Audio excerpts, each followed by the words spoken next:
In all of the learning algorithms that we've looked at so far, we have had labels. There has been some magical supervisor who's able to tell us whether what we're doing is correct or not. However, provision of those labels is difficult and at best expensive, and sometimes it's not possible at all.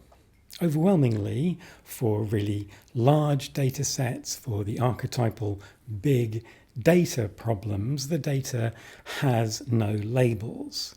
There's kind of a grey area sometimes because often there will be contextual cues that are obtainable from where the data came from, and these may provide some level of weak supervision, but in general we will think about these things as completely unlabeled, because this is the natural state of many kinds of large data set.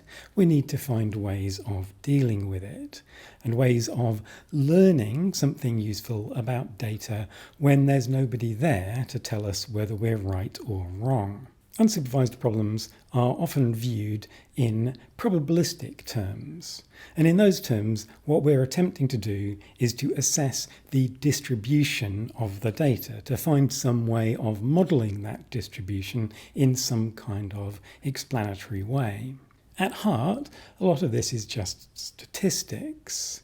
So one could argue that simple descriptive statistics about data sets are a very simple form of unsupervised learning. They are an attempt to grasp the distribution of the data. For the kinds of approaches and problems that we're going to be dealing with, though, we usually want to have a more detailed breakdown of how the data is distributed. In order to do that, we need to impose some assumptions about the kinds of distribution we are attempting to model.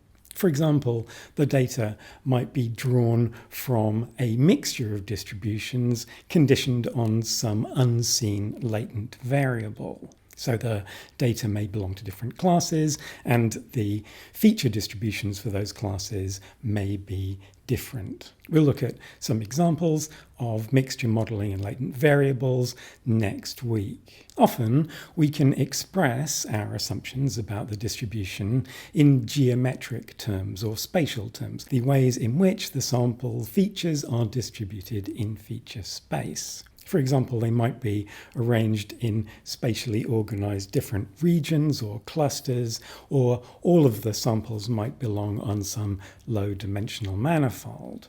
So the methods that we'll look at this week are concerned with those kinds of problems.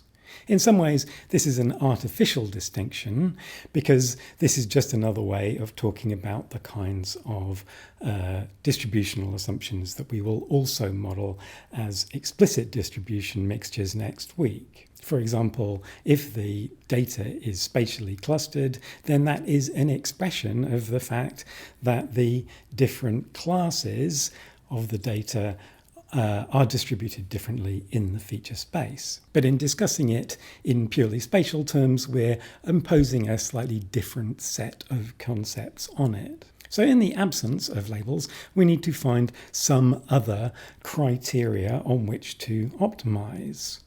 Those criteria have no y's on which to base the loss function, and so instead our loss functions will be defined purely in terms of x and functions of x. Arguably, unsupervised learning is more fundamental than supervised learning. We're getting at features that genuinely are in the data set. It is possible that our labels are associated with things that aren't exactly there or aren't expressed in the features in the way that we expect. Our labels may be artificial impositions on the structure of the data which don't mesh well with the true distributional differences. Of course, the same may be true of any choices made in data collection. So just because we're not imposing labels externally, that doesn't mean that our learning approaches are necessarily unbiased.